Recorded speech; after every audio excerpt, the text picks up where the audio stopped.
ओम नमः सिद्धेभ्यः जय श्री ओम नमः सिद्धेभ्यः जय श्री ओम नमः सिद्धेभ्यः। मंगलम भगवान वीरो मंगलम गौतमो गणी मंगलम कुंद कुंदाद्यो जैन मोस्तु मंगलम सर्वमंगल मांगल्यम सर्व कल्याण कारकम प्रधानम सर्वधर्माणां जैनम जयतु शासनम जैनम जयतु शासनम जीवं जीवं दब्बं जिणवर्वसहेण जीर्णनिथितं देविंद बिंद वंदे तम संपदा सिरसा। द्रव्य संग्रह नाम का ग्रंथ हमारे सामने है, जिसके रचयिता है नेमी चंद्र स्वामी जी, नेमी चंद्र सिद्धांत देव। और इसके माध्यम से छह द्रव्यों का स्वरूप तो बताया है। इसमें मुख्य रूप से जीव द्रव्य का स्वरूप हम पढ़ रहे हैं। जीव द्रव्य का स्वरूप समझने का अर्थ क्या है? इस सब एंगल से जितने भी दृष्टिकोण हो सकते हैं शरीर को समझ, शरीर के अतिरिक्त आत्मा के, जीव के जितने भी गुण समझे जा सकते हैं उन सबको समझने का प्रयास है। और उस समझने के प्रयास में जीव के आसपास जो शरीर आदि द्रव्य रहते हैं उनसे उसकी भिन्नता भी साथ साथ में बताई जाती है, जिससे हम, जो हमारा भ्रम है, शरीर को ही मैं एकत्व ममत्व वाला जो भ्रम है वो टूट जाए और हमारा जो वेद विज्ञान है उसके द्वारा जीव का जो स्वरूप है वो हमें पूरी तरह से स्थापित हो जाए। क्योंकि वही हमारा अभीष्ट है। इस सारे जितने ग्रंथ और शास्त्र हैं सबका एक ही उद्देश्य है कि मैं जो भ्रम के वश पर द्रव्यों को, या तो परद्रव्यों से अपना संबंध मान रहा हूँ या परद्रव्यों को ही अपना स्वरूप मान रहा हूँ, शरीर आदि को, इन दोनों ही भ्रमों का पूर्णतः निराकरण होकर के जो वास्तव में मैं हूँ उसका साक्षात्कार हो जाए, यही सभी ग्रंथों का उद्देश्य है।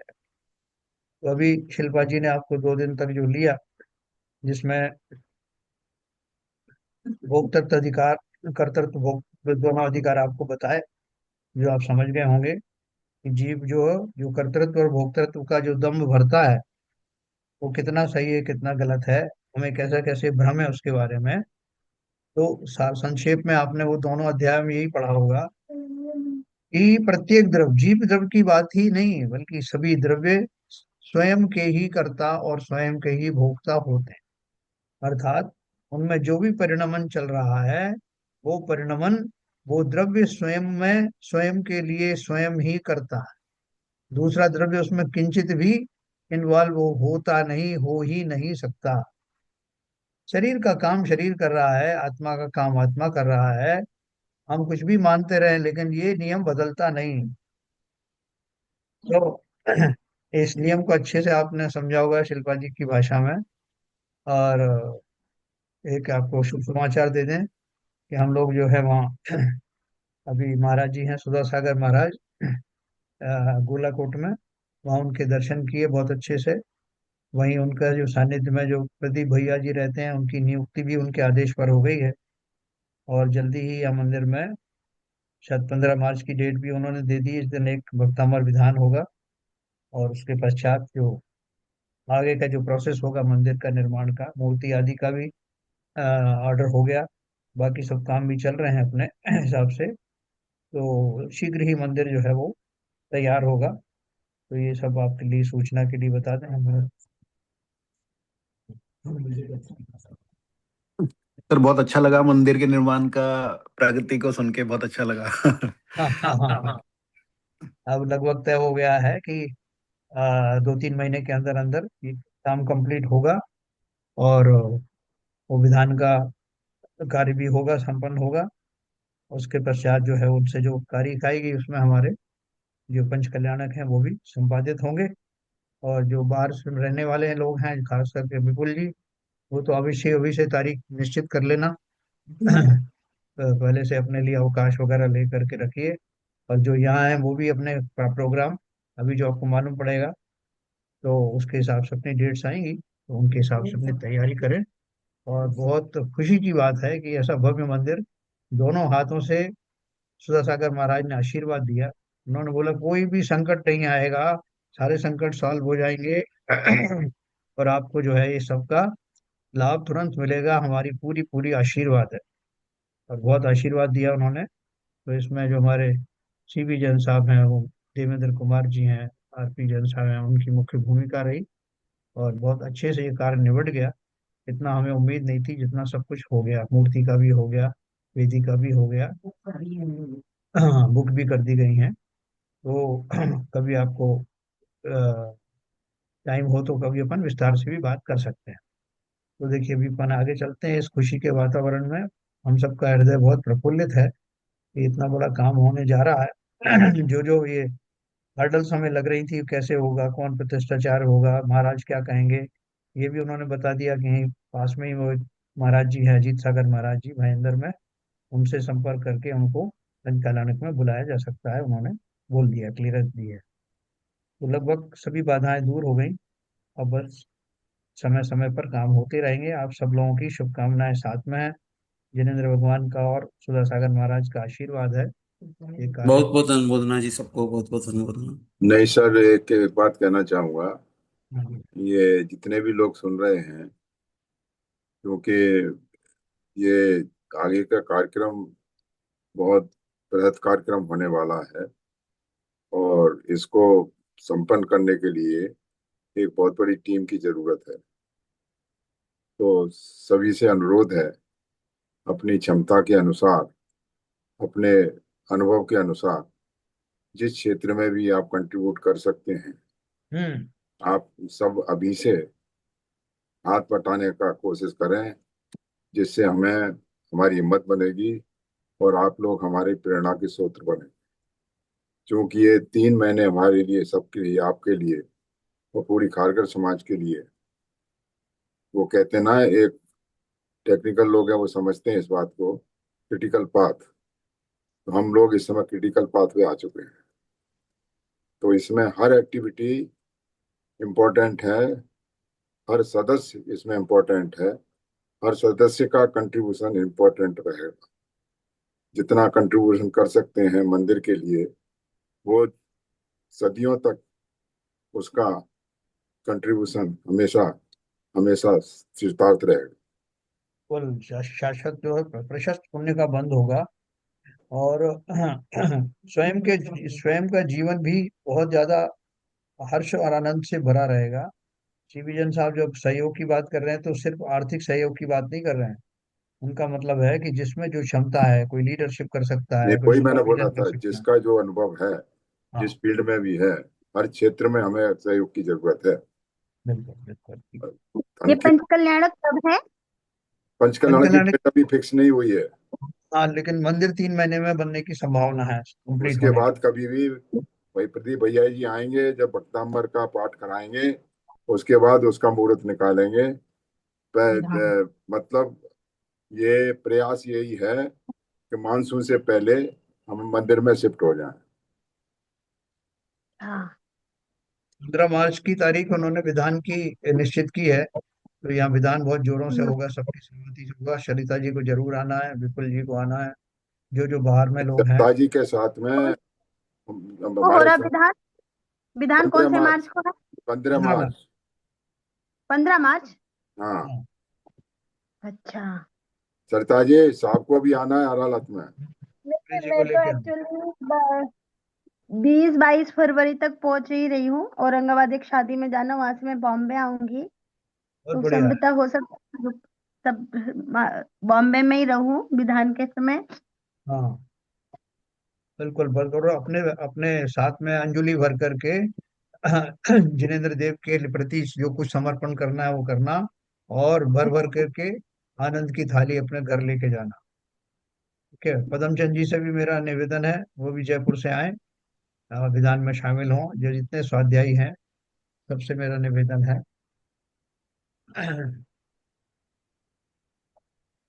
तो पदम सिंह जी की व्यवस्था हम कर देंगे, जहां भी जैसे भी आना चाहेंगे तो हाँ पूरी व्यवस्था हम रहने की, उनकी ठहरने की सब व्यवस्था करेंगे। अरे उनकी ऑलरेडी व्यवस्था है सर यहाँ पर। हाँ, वो तो हाँ सोनी जी हैं, वो तो हाँ, मालूम है सोनी मेरे जी को। हैं। हाँ। हमारे पदमचंद जी आएंगे क्या, पदमचंद जी?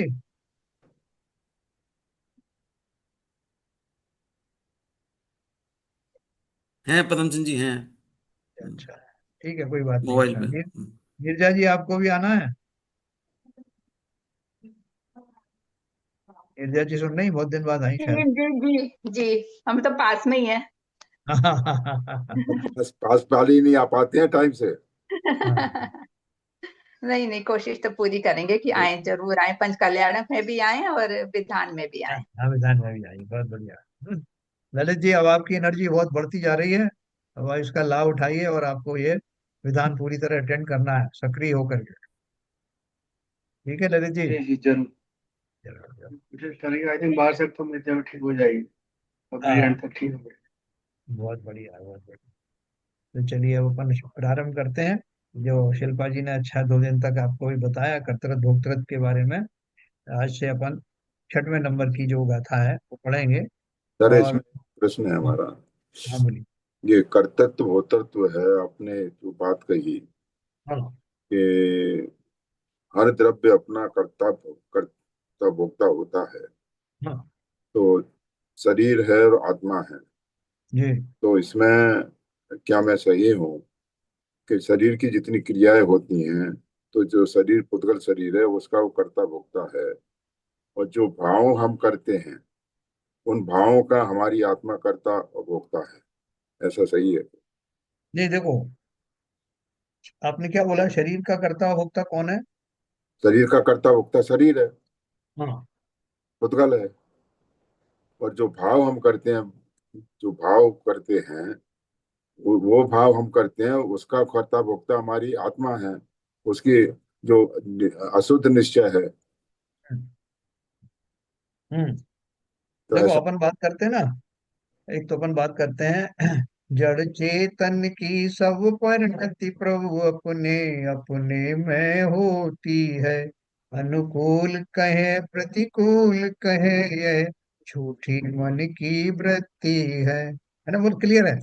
जड़ और चेतन दोनों की पढ़ने परिणमन का काम सब अपने अपना करते, लेकिन मेरे भाव जो है उनको लेकर के रागादि के कारण मोहादि के कारण जब पुद्गल में कुछ ऐसा होता है जो मुझे पसंद नहीं, तो मैं दुखी हो जाता हूँ। जो मुझे अच्छा लगता है कि ये अच्छा परिणमन हो रहा है पुद्गल का, तो मैं सुखी हो जाता हूँ। वास्तव में मेरे सुखी दुखी होने से पुद्गल के परिणमन में कोई असर नहीं पड़ रहा, बल्कि मैं उसके माध्यम से कर्मों का बंध करता हूँ। तो परद्रव्य है ना, परद्रव्य में मोहित होकर के मैं उसमें अनुकूल प्रतिकूल का भाव कर रहा हूँ। तो इसलिए वो जो लाइन है वो ध्यान रखना है ना, जड़ नहीं चेतन की परिणति सब सर, वो अपने लाइन अपने। बहुत क्लियर है। हाँ। मेरा प्रश्न दूसरा था कि जो मैं भाव कर्म करता हूँ, जो भाव करता हूँ, हम्म उसका कर्ता भोक्ता, जैसे आपने कहा ना कि जो भी द्रव्य है वो स्वयं का कर्ता भोक्ता होता है। हम्म तो अभी जो मनुष्य गति है उसमें दो द्रव्य हैं, एक जीव द्रव्य है, पुद्गल द्रव्य है। हम्म तो जो पुद्गल के अंदर जो क्रियाएं होती हैं उसका कर्ता भोक्ता पुद्गल शरीर खुद है, और जो आप भाव कर रहे हैं हम्म, और उससे भाव कर्म जो बन रहे हैं, उसका कर्ता भोक्ता तो अशुद्ध निश्चय नय से आत्मा है। बिल्कुल यही मैं कंफर्म कर रहा हूँ, क्या मैं सही हूँ? एकदम सही है। वही तो दूसरी उसमें लिखा ना, जड़ कर में घुमाता है मुझको, यह मिथ्या भ्रांति रही मेरी। मैं रागी द्वेषी हो लेता, जब परिणति होती है जड़ की। इस लाइन में क्या बोला कि मैं रागी द्वेषी हो रहा हूँ, लेकिन और मैं क्या सोच रहा हूँ कि ये जो जड़ कर्म है वो मुझे घुमा रहा है, लेकिन कोई किसी को नहीं घुमा रहा। मैं ही अपने मोह आदि के कारण से घूम रहा हूँ। जड़ कर्म घुमाता है मुझको, यह मिथ्या भ्रांति रही मेरी।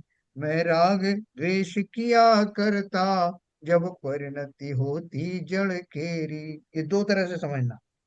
मैं राग द्वेष किया करता जब परिणति होती जड़ केरी, इसका मतलब क्या हुआ?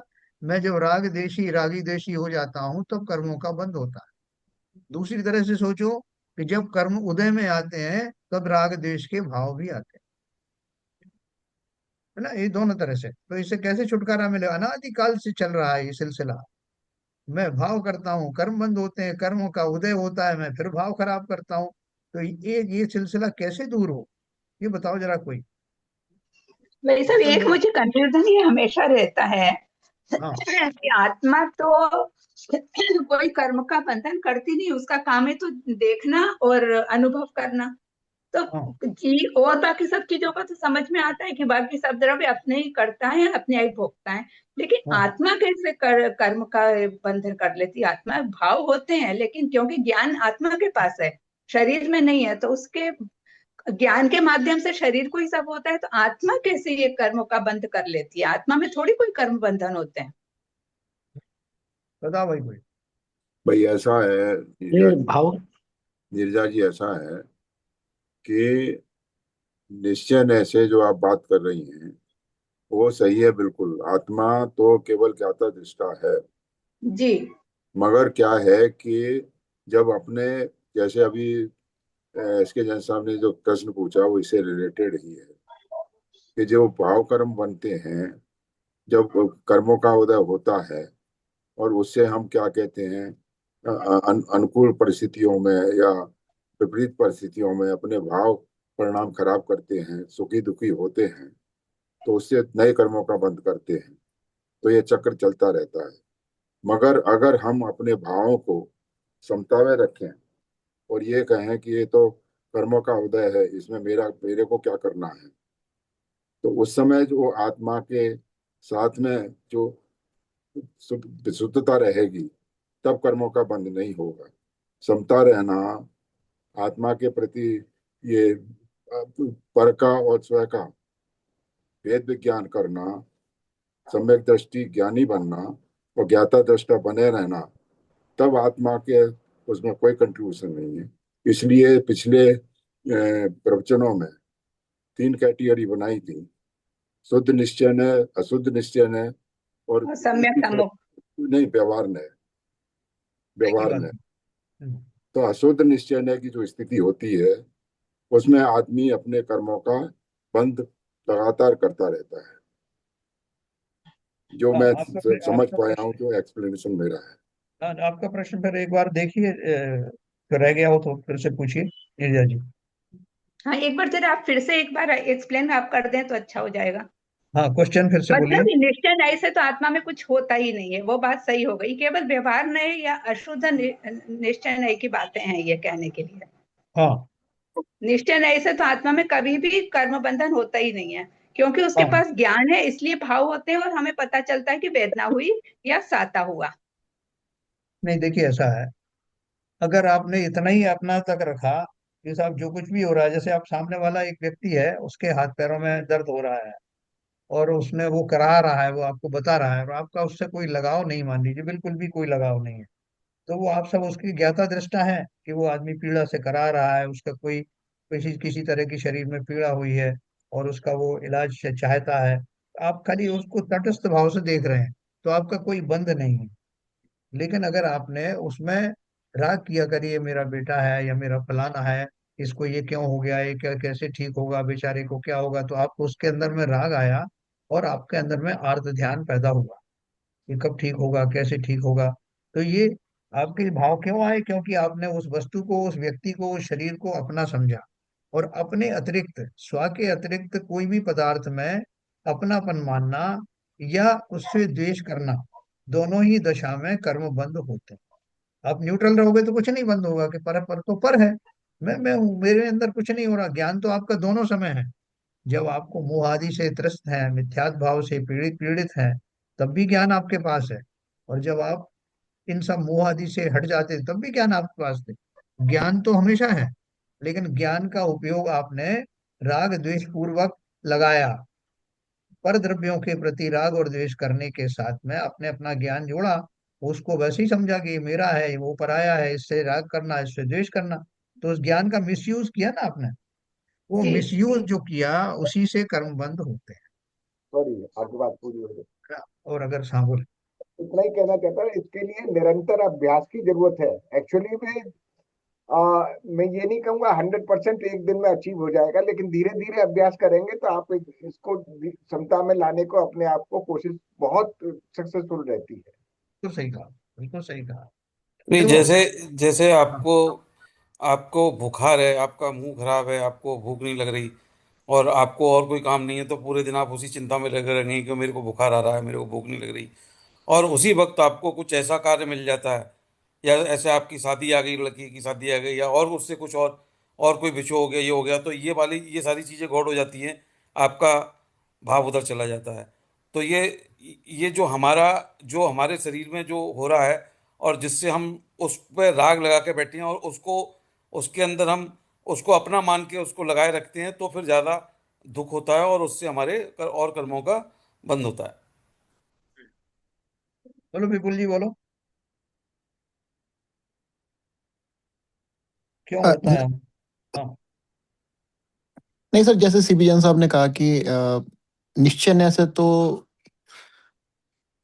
शुद्ध निश्चय से तो आत्मा में कोई कर्म बंध नहीं होता।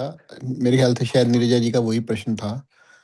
लेकिन चूंकि भाव कौन करता है, भाव तो जीव ही करता है। और उसमें जो हमने पिछले 2 दिनों में एक एक नई टर्म सुनी, अशुद्ध निश्चय ने, वो जो विकारी भाव है वो कौन करता है, सुखी दुखी कौन होता है, रागी द्वेषी कौन होता है, वो भी तो जीव ही होता है।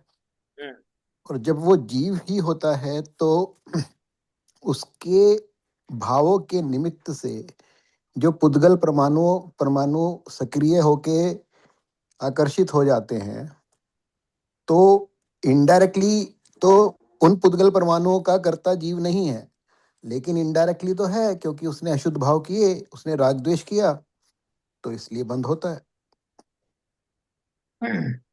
देखो, अपराध क्या है नीरजा जी? तो अपराध ये मात्र निमित्त नैमित्तिक संबंध ही है बस। हाँ, निमित्त निमित्त की है।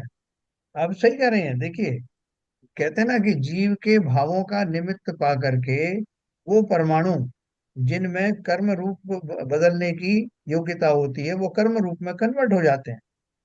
और जब वो उदय में आते हैं, उदय मतलब उनकी जब मैच्योरिटी पूरी होती है, उस काल में ऐसे चांस बनते हैं, ऐसे प्रसंग बनते हैं कि जीव के फिर से भाव ऐसे खराब होने लगते हैं। उस समय जीव को सतर्क रहने की जरूरत है।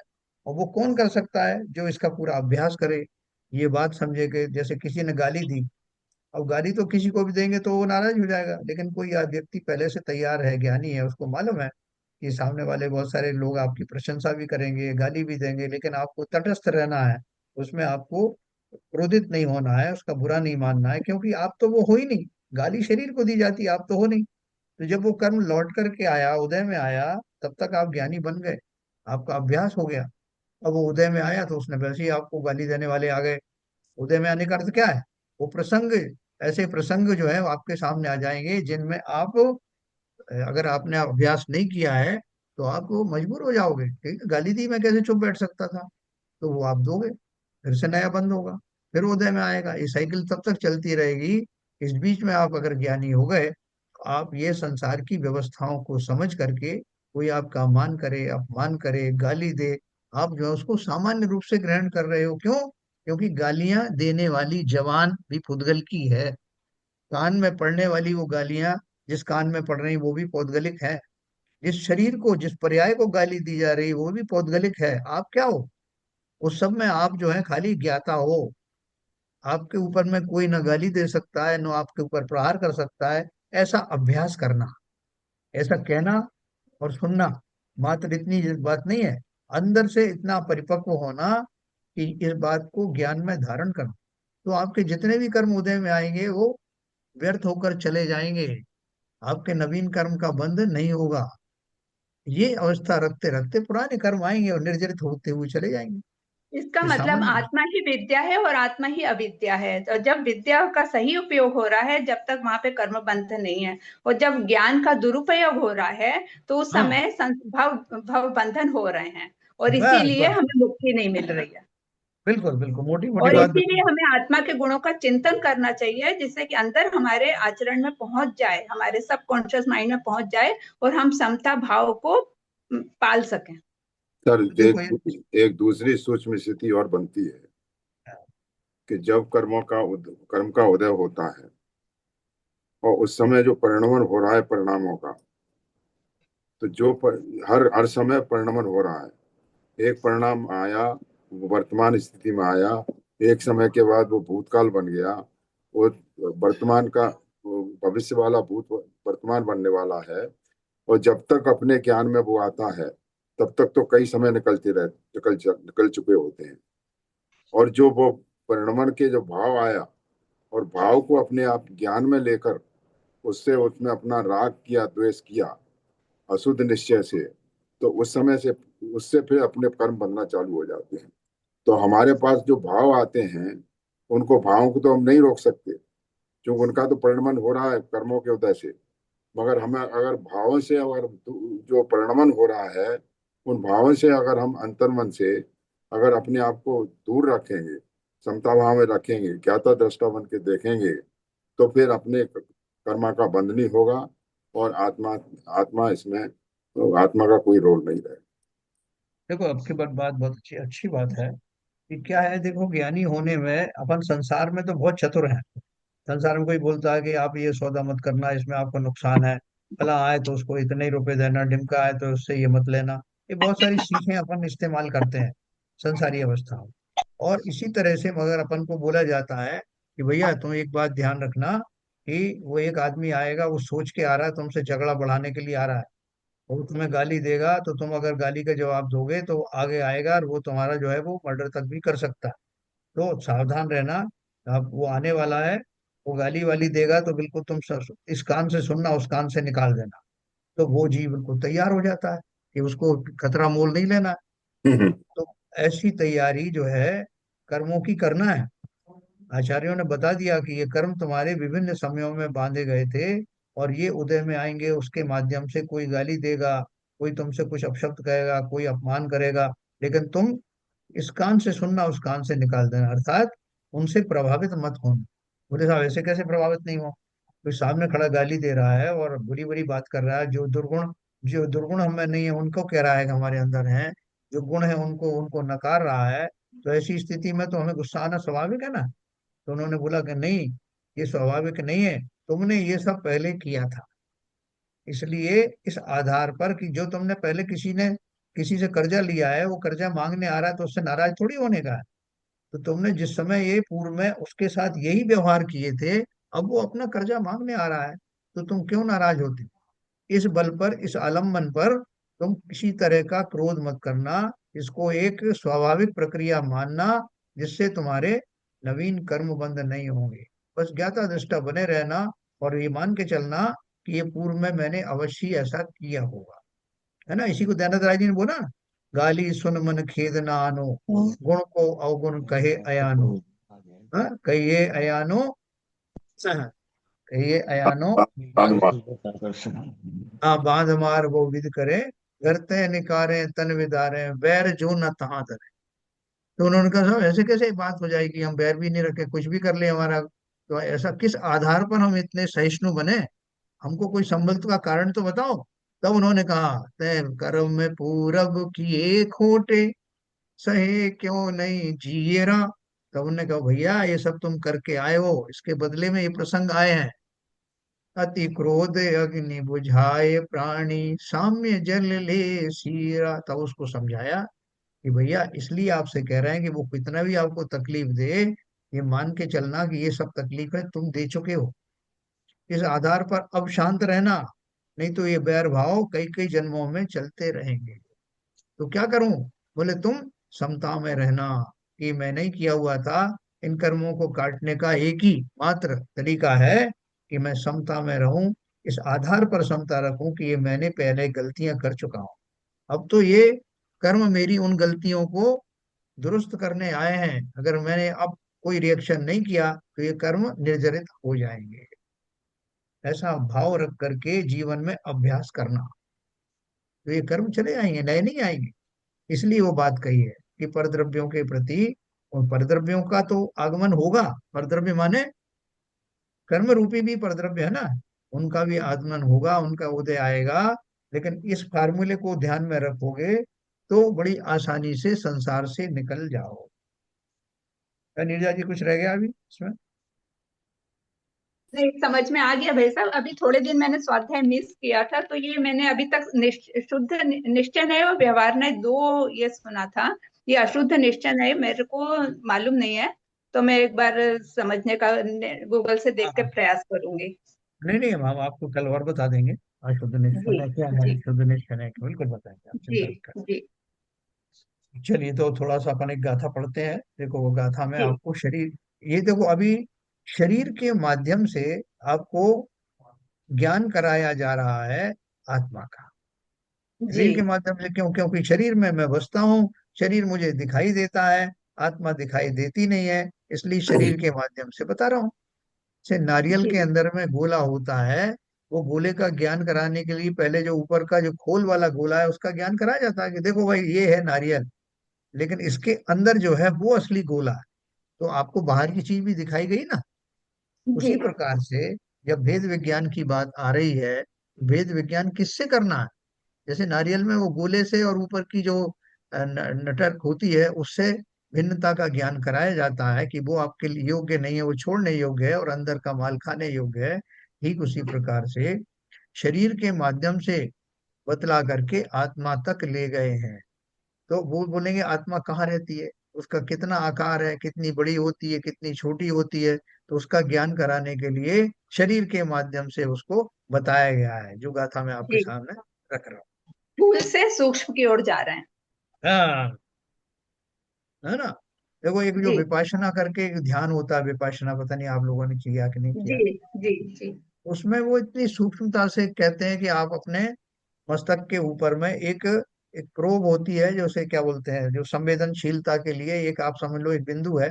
उस बिंदु को अपने ध्यान में शरीर के चारों तरफ घुमाओ, पूरे शरीर का एक एक भाग में से होकर उसको गुजारो, और देखो कि कहाँ तुम्हें जो है गीलापन आ गया, कहाँ पसीना आ रहा है, कहाँ खुजली हो रही है। उसको स्कैन करते जाओ बॉडी को और पूरा शरीर, और आप ताज्जुब करोगे कि वो करने से आपको पता पड़ता है कि शरीर में जैसे नॉर्मल में नहीं पता लगता कि कहाँ कहाँ मेरे शरीर में गीलापन है, खुजली है, सूखी स्किन है, दर्द है। वो सारा स्कैन होता है। वो 10 दिन का कोर्स, उसमें करते करते आप उसमें अभ्यस्त हो जाते हैं, और फिर अभ्यास इतना बढ़ जाता है कि फिर बैठते ही आपका वो पूरा स्कैन हो जाता है। पहले तो आपको टाइम लगता है, आज सांसों के ऊपर जाओ, इसके ऊपर जाओ, उसके ऊपर जाओ, तो वो पूरा शरीर का स्कैन हो जाता है। अब आप बोलोगे कि शरीर के स्कैन करने से क्या फायदा होने वाला है? शरीर का स्कैन करने से हमें अपने ज्ञान की सूक्ष्मता है उसका आभास हो जाता है। जब मैं अपने उस ज्ञान को इस बाह्य शरीर के ऊपर में प्रयोग में लाता हूँ, तो पूरे शरीर का एक एक रोम मेरे सामने उसकी संवेदनाएं क्लियर होती हैं। उस ज्ञान को अगर मैं इसके अंदर में बैठे हुए अपने आत्म द्रव्य पर लगाऊं, तो देखो कैसे कमाल होता है। तो आपको स्थूल से सूक्ष्मता की ओर लाया जाता है उसमें। तो यहाँ भी उसी प्रयास के द्वारा आपको कर्तृत्व भोक्तृत्व पहले बताया गया था मैं कि मैं ना तो परद्रव्य का करता हूँ, और ना ही वो सुख दुख आदि का वेदन करने वाला हूँ। देखो कल उन्होंने शिल्पा जी ने बताया होगा आपको भोक्तृत्व अधिकार में, मैं आपके सामने फिर से रखता हूँ जिससे आप थोड़ी सी क्लैरिटी आएगी।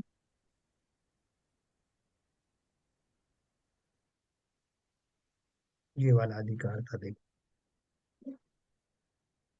भोक्तृत्व अधिकार। व्यवहारा सुख दुखम उग्गलकम फलम पम्बुजेदि आदा निश्चयण दो चेदन भावम कु आदस। मैं रिपीट कर देते हैं, कोई बात नहीं है। कर्म फल सुख दुख भोगे जीव नए व्यवहार से, किंतु चेतन भाव को भोगे सदा परमार्थ से। जो नीरजा जी का प्रश्न है वो इसमें छुपा हुआ है, उसका उत्तर क्या बोल रहे हैं? भोक्तृत्व और अभोक्तृत्व यह सामान्य गुण छहों द्रव्यों में है। किसका भोग करता है और किसका भोग नहीं करता? स्वयं का भोग करता है, स्वयं की प्रक्रियाओं का भोग करता है, पर द्रव्यों के भोग का कोई भी भोग नहीं करता। भोक्तृत्व गुण के कारण प्रत्येक द्रव्य अपनी अवस्था का भोगता है। जो परिणमन हो रहा है, पानी जो है वो बर्फ बन जाता है, पानी जो है स्टीम बन जाता है, तो इसका परिणमन कौन कर रहा है? स्वयं पानी कर रहा है। और अब पानी कोई बोले कि भाई अब भोगो, तुम ही तो बने हो बर्फ, अब ठंडापन तुम ही भोगो, तुम ही तो बने हो बाष्प, अब गर्मपन तुम ही झेलो। तो उसको मान्य है कि मैं ही तो बना हूं, बिल्कुल सही बात है। मैं ही उसका करता हूँ या मैं ही उसका भोगता हूँ। मैं ही बना हूं तो उस पने का उपभोग भी मैं ही करूंगा। बर्फ बना हूं तो ठंडेपन का भोग मैं ही करूंगा। तो इसलिए भोक्तृत्व गुण के कारण प्रत्येक द्रव्य अपनी अवस्था का भोगता है, और अभोक्तृत्व गुण के कारण वह पर को कभी नहीं भोग सकता। देखो बहुत बढ़िया बात है। जो अपन बोलते हैं पंचेंद्रिय के भोग भोग रहे हैं लोग, फलाना कर रहा है, ये को नहीं भोगना चाहिए, ये सब व्यवहार की बात है। क्या भोगोगे? तुम्हारा स्वभाव ही परद्रव्य को भोगना नहीं। तुम अपने मन में खुश होते हो कि मैंने आज इतना बढ़िया आनंद लिया, इतना अच्छा दृश्य देखा, इतने अच्छे पकवान खाए। तुमने खाए? तुमने जिह्वा पर रखे, जिह्वा भी तुम्हारी नहीं, मुद्गल से निर्मित है। तो वो तुमने खाली आनंद माना। अपने पूर्व संस्कारों के कारण जिन जिन पदार्थों को तुम अच्छा मानते हो, उन पदार्थों का जब तुम्हारा सानिध्य प्राप्त हुआ, तो तुम उस कृत्रिम काल्पनिक आनंद से विभोर हो गए। क्या बढ़िया भोजन मिला, क्या बढ़िया जो है हवा चल रही है। ये सारे किसको अनुभव हो रहा है? किसके माध्यम? शरीर को हो रहा है, लेकिन तुम ज्ञानी हो इसलिए तुम जान रहे हो। वो सब कल्पना में तुम सुखी दुखी हो रहे हो, वास्तव में ना तो तुमने शरीर का भोग किया, ना उन पंचेंद्रिय का भोग किया, ना उन पंचेंद्रियों के विषयों का भोग किया। कल्पना में जी रहे हो हमने ऐसा किया। जैसे हम यहाँ बैठे बैठे सोचें कि अरे यार वो मैंने एक साल पहले वहां पर दिल्ली में वो लड्डू खाए थे, क्या बढ़िया थे। तो वो अभी खा रहे हो क्या? अपनी स्मृति को, उस स्मृति में बसे हुए राग का अनुभव कर रहे हो। उसी का आनंद है। नकली आनंद है, असली तो है ही नहीं। वो क्यों है नकली? क्योंकि नियम है। कोई भी द्रव्य पर द्रव्य का भोग नहीं कर सकता। ऐसा अगर अपने पक्का बिठा लिया, तो जो कल्पनाएं बनी हुई हैं, कल्पनाओं के सहारे हम आनंदित होते हैं, वो कल्पनाओं को ताला लग जाने वाला है। वास्तविक आनंद में आओ, जो तुम्हारा आनंद है। और वास्तविक आनंद हर द्रव्य का, वास्तविक आनंद उसी द्रव्य के परिणमन में छुपा हुआ है। ये लकड़ी के अंदर में बहुत सारी, उसके अंदर में वो रोग लग जाते हैं, तो लकड़ी घुलने लगती है, कुछ और होने लगता है। अब लकड़ी से पूछो कि तुम क्या चाहते हो, वो कहिए मुझे कुछ नहीं चाहिए, मैं तो जैसी शाश्वत लकड़ी होती है वो ही बना रहना चाहती हूँ, और कुछ नहीं चाहिए। बोले नहीं, तुम लोहा बन बन जाओ, तुम चांदी बन जाओ, हाँ तुम सोना बन जाओ। बोले मुझे मुझे कुछ नहीं बनना, मुझे तो मैं लकड़ी हूँ, लकड़ी पना मेरा संपूर्ण रूप से अखंड रहे, यही मेरा स्वरूप है, यही मेरे आनंद का कारण। ऐसा ये मूर्ख जीव नहीं सोच पाता। किस स्थिति में? जब वो अशुद्ध निश्चय नय में होता है, राग आदि से भरा होता है, उस समय उसको अपनी अवस्था का, अपने इस ज्ञान में जिसमें वो भ्रमित हो रहा है, जो आनंद में भ्रमित हो रहा है, उसका उसे ज्ञान नहीं रहता। ये हम सबकी अवस्था है। तो ये उन्होंने सिद्धांत बता दिया। क्या सिद्धांत बताया? भोक्तृत्व गुण के कारण प्रत्येक द्रव्य अपनी अवस्था का भोगता है, और अभोक्तृत्व गुण के कारण वह पर को कभी नहीं भोग सकता। तो कितनी मन में धारणाएं कर लो। इसलिए जीव अपनी पर्याय को ही भोगता है। वह पर को भोगे, ऐसा तीन काल और तीन लोक में कभी भी नहीं हो सकता। तो मैं अगर दुखी हो गया, है दुखी हो गया, रागी हो गया या द्वेषी हो गया, अनुकूलताएं चली गई, प्रतिकूलताएं आ गई, उस अवस्था में जो मेरी पर्याय हुई, क्या हुई मेरी पर्याय? आकुलता व्याकुलता वाली। तो उस पर्याय का वेदन कौन करेगा? मैं ही करूंगा। क्यों? क्योंकि मैं ही उसका करता था। जो करता वो भोगता। मैंने अपनी आकुलता का कारण स्वयं ही किया। स्वयं ही वो आर्त रोध ध्यान, स्वयं ही वो राग आदि किए। अशुद्ध निश्चय का अर्थ क्या है? वर्तमान पर्याय में। जब तक मेरे पास राग द्वेष का समागम है, तब तक मेरे ऐसे भाव होते रहते हैं। इसीलिए तो कहा कि जल्दी से सुधर जाओ भैया, ये राग द्वेष ठिकाने लगाओ। और राग द्वेष कैसे जाएंगे? जब मैं पर को पर और स्व को स्व समझने लगूंगा, मानने लगूंगा, श्रद्धा के लेवल पर, तब ये मेरी बाधाएं दूर हो। तो अशुद्ध निश्चय का अर्थ समझे आप? शुद्ध निश्चय का अर्थ तो जो है, जो स्वाभाविक मेरा स्वभाव है, नैसर्गिक स्वभाव है, उसमें तो कोई कर्मादि बंधन होता नहीं, वो त्रिकाल एक स्वभाव है। लेकिन पर्यायों में बसे हुए राग द्वेष के कारण होने वाले विभाव भावों को ही अशुद्ध निश्चय का विषय बताया। और व्यवहार से अपन क्या बात करते हैं, ये जीव शरीर आदि से जुड़ा हुआ ये जो जीव है उसको ही जीव कह देते हैं। आत्मा प्लस शरीर उसको जीव कह दिया। और उसके आधार पर जो भी हम क्रियाएं बोलते हैं वो सब ही व्यवहार नए से कहा जाता है कि देखो ये जीव कितना तेज चल रहा है, ये जीव यहाँ आ रहा है, ये जीव मर गया। ये सब किसके निमित्त से और व्यवहार में क्यों है? क्योंकि जो भी मेरे अतिरिक्त कभी दूसरे द्रव्य के साथ में मिला करके बात की जाती है या खंड करके कहा जाता है, वो सब व्यवहार की भाषा। तो यहाँ क्या बोला, अभोक्तृत्व गुण के कारण वह पर को कभी नहीं भोग सकता, इसलिए जीव अपनी पर्याय को ही भोगता है। हम अपने राग को ही भोगते हैं, अपने द्वेष को ही भोगते हैं, उसके कारण ही हम दुखी सुखी होते रहते हैं।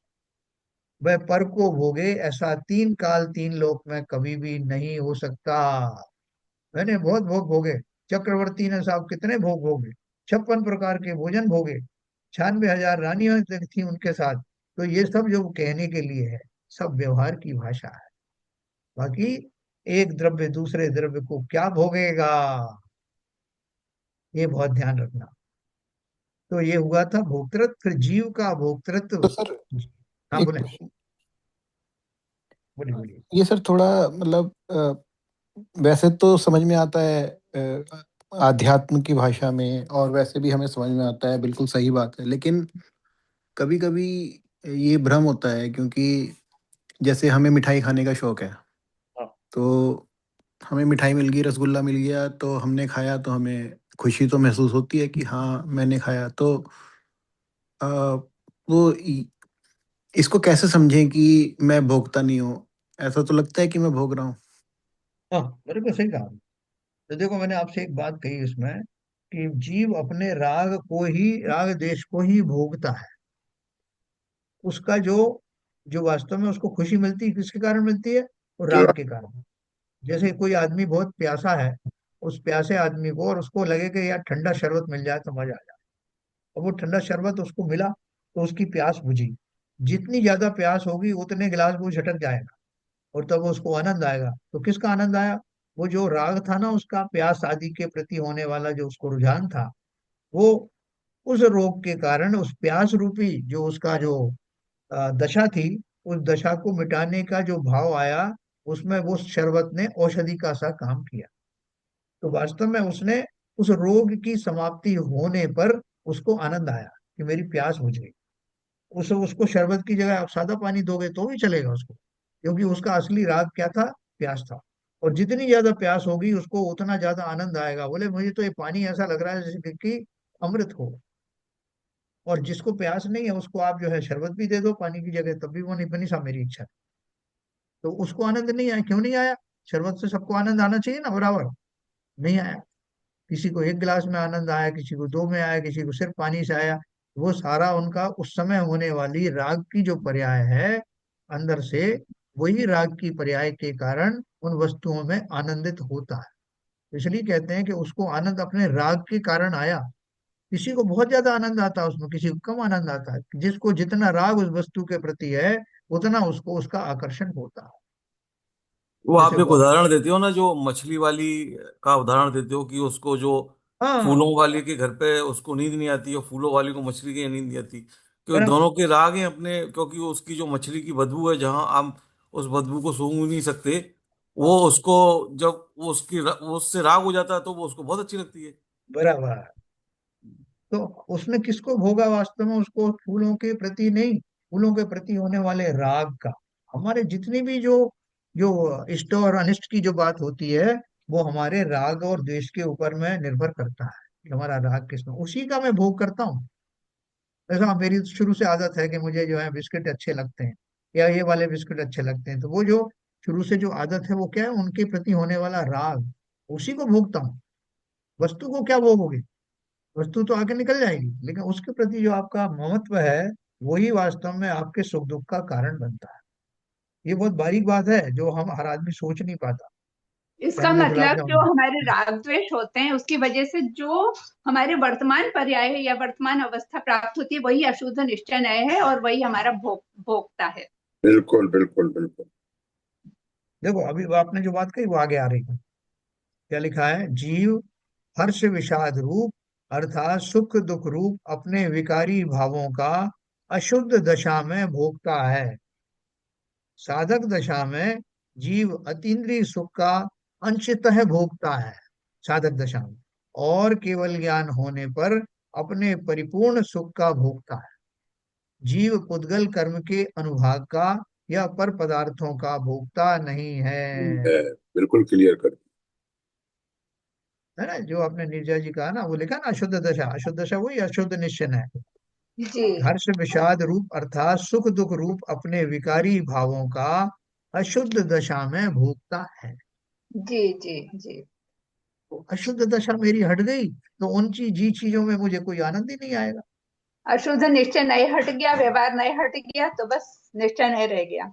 मेरा अब वो मुनिराज जिन्होंने घर गृहस्थी छोड़ दी और सब पर पदार्थ छोड़ दिए, तो उनको उसमें आनंद नहीं आएगा। अब आनंद किस में आएगा? स्व में रहने में आनंद आएगा, क्योंकि स्व ही मेरा वो द्रव्य है जिसमें रहने का आनंद ही अनुपम आनंद है। बाकी तो आनंदाभास है, सुखाभास है ना? उसकी तीन कैटेगरी बना दी। एक तो जो है पूर्णता अज्ञान दशा, जिसमें मैं अशुद्ध दशा, जिसमें बेकारी भावों को सुख दुख रूप मानता हूँ, उन्हीं का भोग करता हूँ।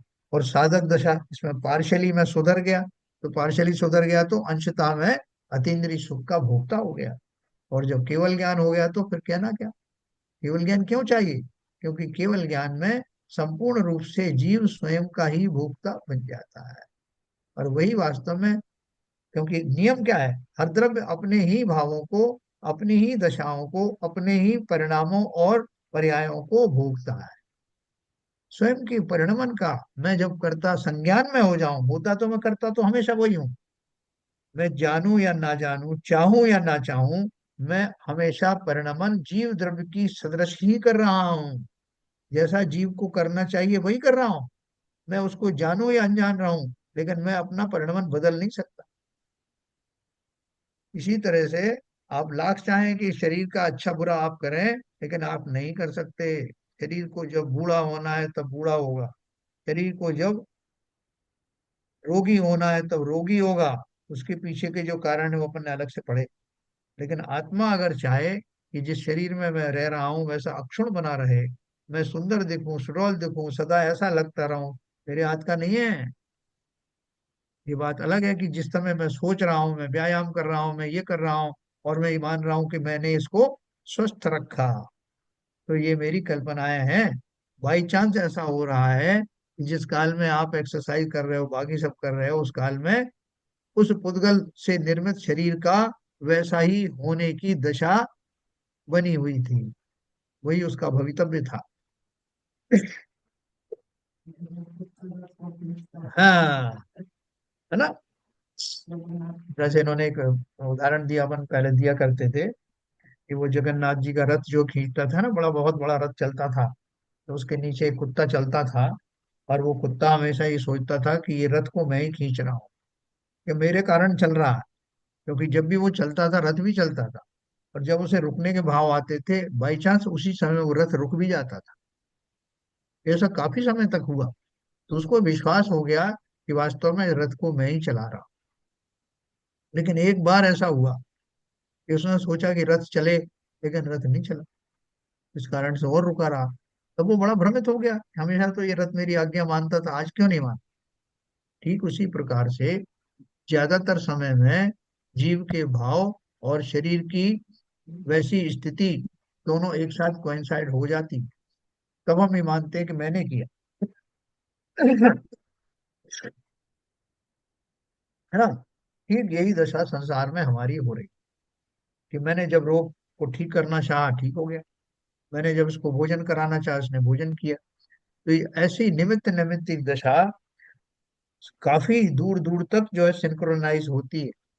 इसलिए मुझे ये भ्रम हो जाता है, इस शरीर को मैं ही चलाता हूँ, मैं इसे आज्ञा देता हूँ तब ये चलता है। लेकिन हमें कोमा की बीमारी हो जाए, हमें पैरालिटिक अटैक आ जाए, काट के कोई भी जो काम करने वाले ना हो, तब चलाओ ना अपनी आज्ञा। तो बोल नहीं साहब, वो तो जब मैं स्वस्थ होता हूँ तभी वो मेरी आज्ञा चलती है। तुम स्वस्थ होते हो, ये शरीर स्वस्थ होता है। कौन चाहेगा कि जो है मुझे बुढ़ापा आए, मुझे झुर्रियां पड़ जाएं, मेरे बाल सफेद हो जाएं? कौन चाहेगा? और मैं तो चाहता हूँ कि मैं पहले भोजन कितना करता था, आप साहब मैं बुढ़ापे में कुल एक दो रोटी खा पाता हूँ। इसका बड़ा अफसोस है। तो क्यों अफसोस करते हो? तुम्हारी तुम्हारी तो आज्ञा चलती थी ना, चलाओ ना आज्ञा। इसलिए जो भ्रम है, इस भ्रम के कारण से जीव अपना वास्तविक हर्ष विषाद कौन करता है, किस कारण से होता है, ये नहीं समझ पाता। और बाह्य वस्तुओं में हर्ष विषाद जो है विषाद ढूंढता रहता है। तो जीव हर्ष विषाद रूप अर्थात सुख दुख रूप अपने विकारी भावों का अशुद्ध दशा में भोगता है, उन्हीं को भोगते रहो।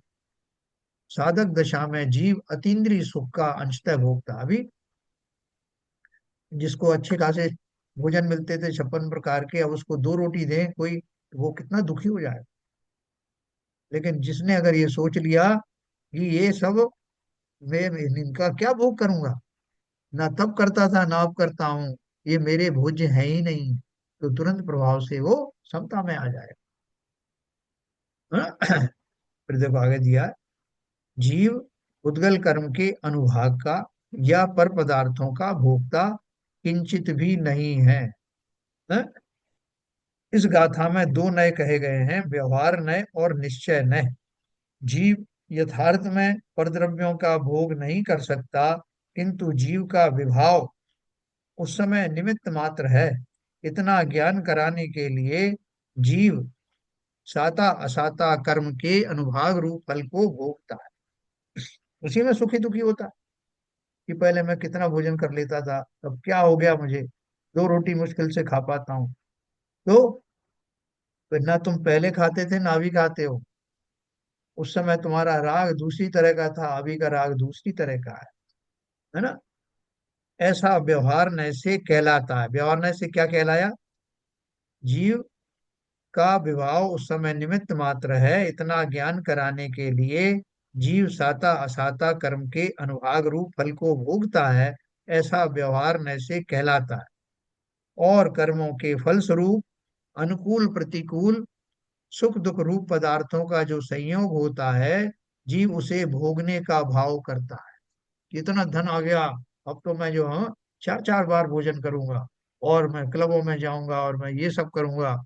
इतना निमित्त, इतना जीव का निमित्त मात्र बतलाने के लिए जीव सुख दुख रूप बाह्य पदार्थों को भोगता है, ऐसा व्यवहार ने इसे कहा जाता है। देखो, अगर अपन ये बोलते हैं भैया जो कर्म किए हैं तुम्हें भोगने पड़ेंगे, अब भोग रहे हो ना तुम, कैसा तुम्हारे शरीर में कष्ट आ गया, कैसा ये सब आ गया। तो ये जो वाक्य है, आप ये निश्चय का है कि व्यवहार का है, बताओ?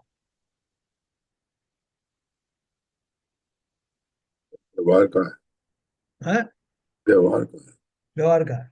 बताओ भाई, और कोई बताओ।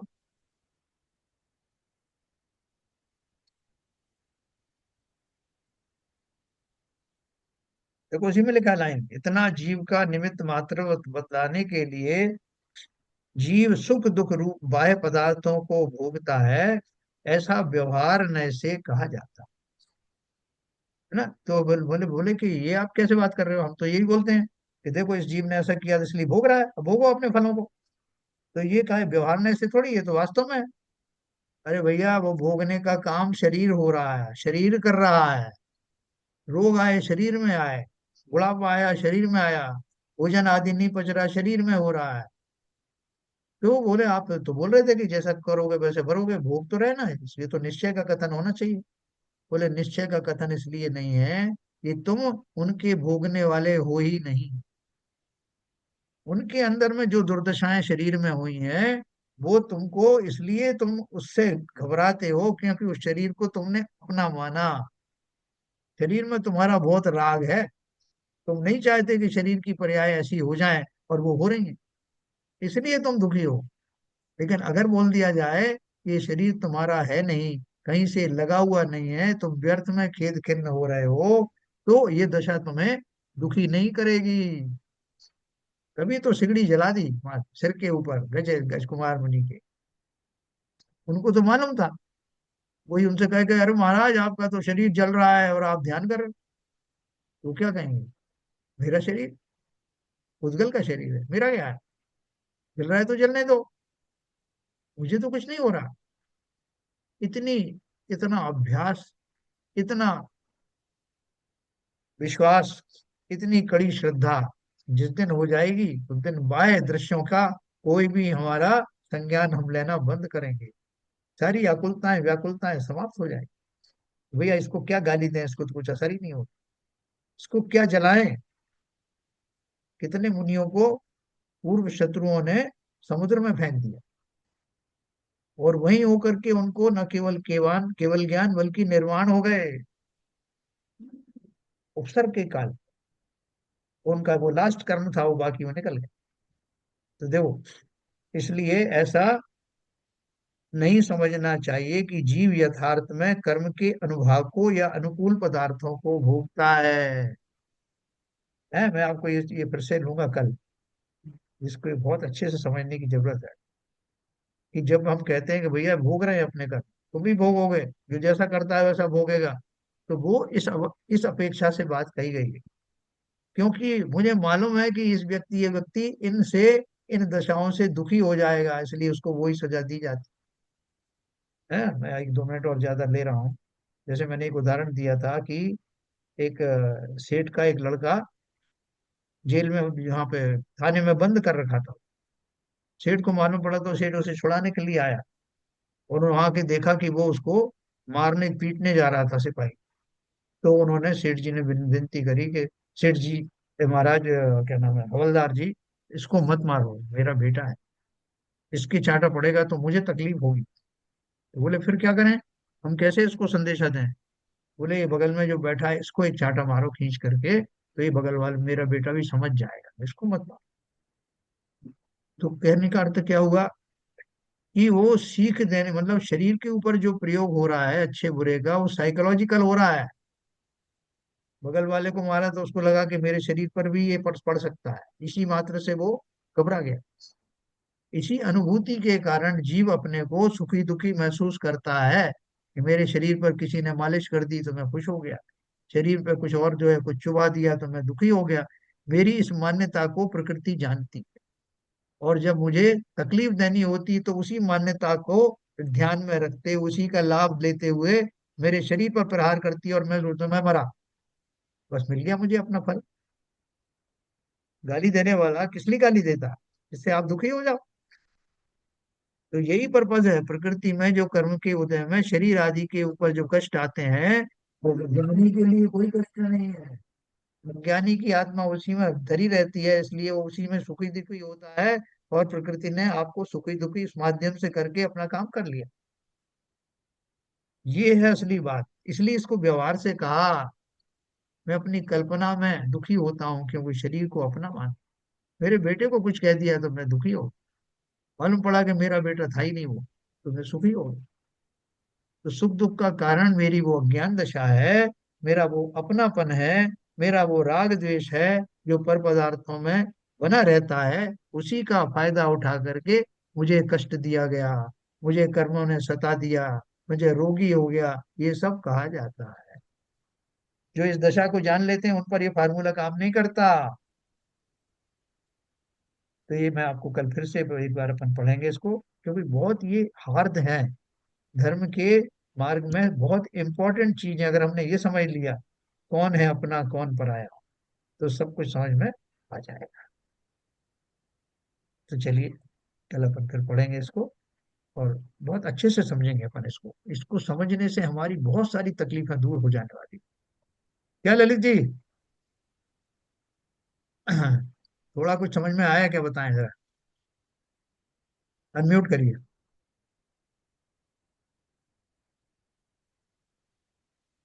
जी जी, समझ में तो आ रहा है धीरे धीरे। थोड़ा बातें बताना। तो वही है एक्चुअली। हाँ हाँ हाँ हाँ मुझे कई बार ऐसा लगता है कोई नई बात नहीं है, हाँ बार बार रिपीट करके समझा रही है कि आपको क्या आपके भाव क्या होने चाहिए, असली बात क्या है? तो बहुत बहुत बढ़िया। ठीक है। ये दोनों गाथाएं अपन फिर से पढ़ेंगे, ज्ञातृत्व की, कर्ता और भोक्ता दोनों वाली, क्योंकि इनमें पूरा रहस्य छिपा हुआ है कि मेरे सुख दुख का कारण क्या है? अब प्रॉब्लम यह है मृत्यु। कि हम समझ जाते हैं कि हमारे सुख दुख का कारण क्या है, हाँ, हम जान गए हैं, पर वो अपने व्यवहार में नहीं ला पाते हैं। बहुत बढ़िया। तो ये बात भी हमको समझ में आ गई ना, जो जो जो जानता है और जानता है कि वो नहीं जानता है, उसे सीखने की इच्छा है। जो जानता है कि वो नहीं जानता है, वो सीखना चाहता है, सिखाओ। और जो जानता है और नहीं जानता कि वो नहीं जानता, वो मूर्ख है। पर ये बात तो सही समझनी है, किसी और को थोड़ी ना समझानी है। सब बातें तो खुद ही समझनी है, समझना चाहे तो समझे, नहीं समझे तो दूसरा थोड़ा समझाएगा। बिल्कुल सही। ये तो अब देखो, अभी शास्त्र की वाणी, आचार्यों की वाणी, वो निमित्त तो बन सकती है, लेकिन समझना हमको ही पड़ेगा, है ना? तो चलो अपन कल आचार्य देव की जनवाणी को फिर से कल सुनेंगे, और अवश्य ही ये क्रम, ये अभ्यास हमारा एक दिन ये कार्यकारी होगा। एक्चुअली समझते समय, सुनते समय बड़ा आनंद अनुभव होता है। बहुत और बढ़िया वो बात थोड़े है। समय आनंद समझ के फिर हम भूल जाते हैं देखो, शायद। मैं आपको एक बात और बताऊं, आपको इतनी देर भी अगर आनंद आता है, जितनी देर में सुन रहे हैं, तो वो आपके संस्कारों में कन्वर्ट हो रहा है, बेकार नहीं जाने वाला वो। भले ही आप बोलो कि साहब उस स्वाध्याय के बाद तो सब विस्मृत हो जाता, विस्मृत होता नहीं, अवचेतन मस्तिष्क में जमा हो रहा हाँ, जमा तो होता है। Very good. है। और वो अवश्य ही आपको कार्यकारी बनेगा। इस भाव से आप बस पूरी रुचि पूर्वक सुनना, काम हो जाएगा। चलिए, समय हो गया। संजय प्रकाश जी जिनवानी स्तुति करेंगे।